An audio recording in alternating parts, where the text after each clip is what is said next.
Hello techies, this is CompTIA 9.1.11 and we're going to configure a laptop dock.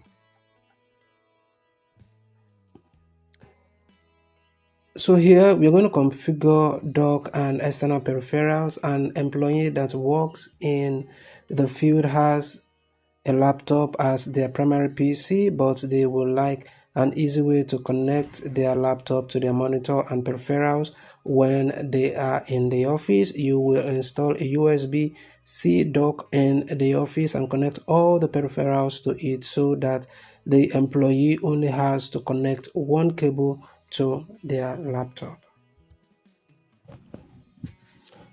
So let's go ahead and start. Now we're going to take this cable, plug it into this port, and this cable right here, we plug it to the back of the monitor.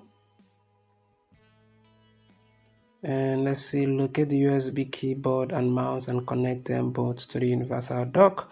And here it is. We're going to connect this keyboard cable and the mouse cable to the universal dock.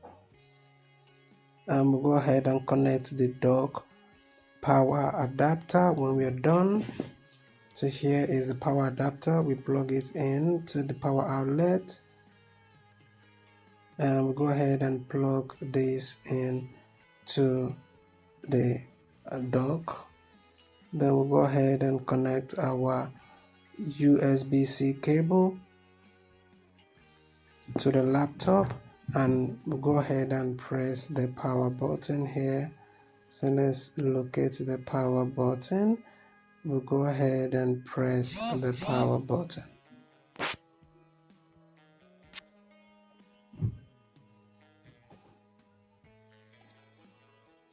So we'll go to the laptop also, and we'll press the power button on the laptop and we'll wait for it to boot.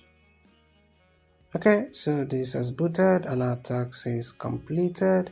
If you find this video helpful, don't forget to like and subscribe. You can join my professional membership so that you can have access to more videos that are not available here. So let's go ahead and answer the questions that follows. Which of the following port type is not provisioned on the dock? And I think that is going to be the VGA cable port. Which wireless, this is going to be Bluetooth. Enter a single word to identify the last step in the process. So test, and true or false, this is going to be true, and everything is correct. 100% score. Remember to join my professional membership to have access to more videos that are now available here. And also you can reach me through my email. Thank you for watching, and I will see you in my next video.